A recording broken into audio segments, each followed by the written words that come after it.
Hey there, welcome back. This is lesson number 3, and its title is Presence, the Vital Ingredient.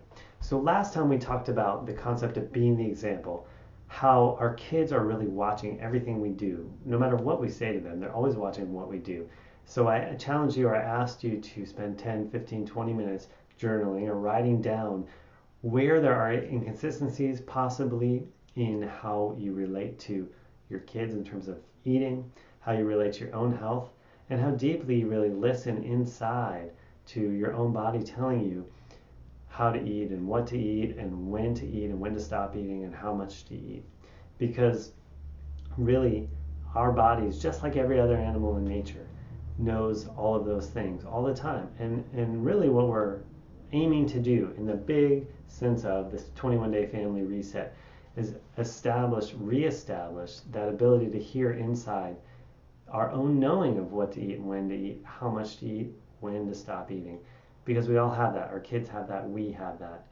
But through a number of modern day things, chemicals and processed foods and marketing and all types of stuff like that, most of us have really lost the ability to hear that and to really follow that inner knowing. But that doesn't mean it's gone. That just means we have to reawaken it and learn how to listen more closely to that. So today's lesson about presence is a big step along that pathway to really getting back to being able to listen deeply inside. And so when I'm talking about presence, I'm talking about just really being in the moment.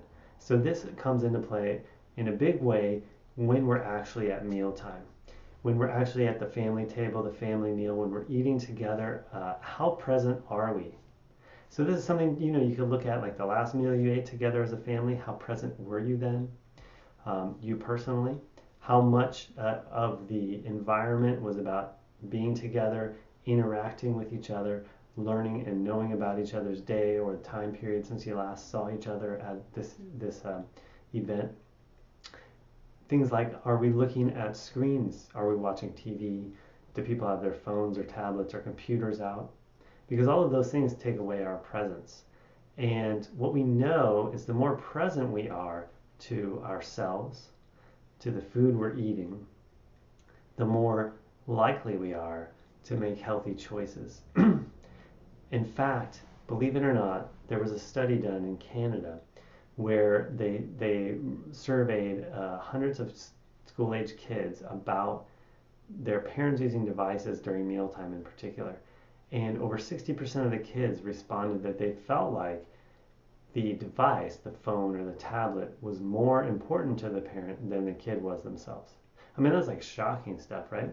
And hopefully that's not the case for you and your kids and your family.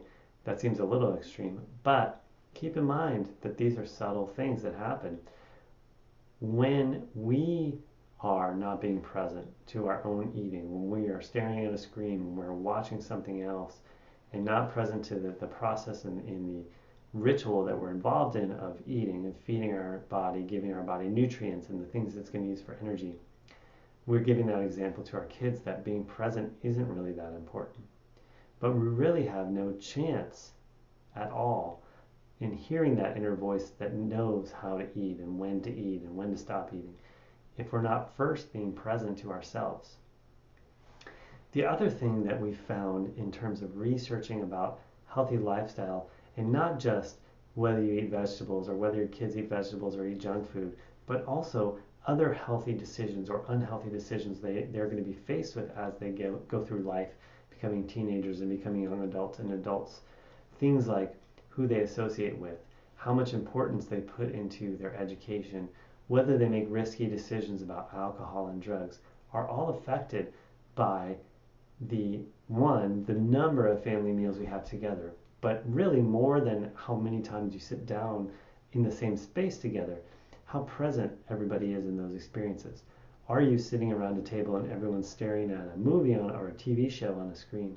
Or are you sharing that space together and having it be really a sacred space where you spend time together and you know about each other's days, and the children are shown that the parents have interest in them and not in their little screens. This is a vital step in step number 2. And really in this whole first week, we're working with the prevailing pictures and habits and behaviors in terms of the mindset part of it, because we need to establish that first and foremost so that we can then get into the detail and granular stuff of eat this and don't eat that, and here's how you deal with challenging situations at the table and those type of things. So for our next exercise, we're going to practice being present. So what I want you to do is first look at things that distract you from being present in your own interaction with food. Do you eat on the go? Do you eat maybe at your desk at the office? Do you go for convenience and speed? Do you eat really quickly? Are you looking at screens? Where is your attention when you eat? And really focus on today, the next time you eat, and on forward from there, paying attention to the bites you're putting in your mouth, how the texture is, how it tastes, how it feels, how you feel as you're eating. Maybe slow down a little bit, chew your food a little more, and just play with and experiment with being more and more present with your food. The next time you're eating with your kids, do the same. Be present to your food, be present to your body. Also be present to them and their reality. Be interested in what they're sharing. Even if they're only 1 or 2 years old, they have expressions to share. And have the eating experience and that family eating experience be one that you're exemplifying being present, being not distracted by other things, and really give that example of listening to your body fully.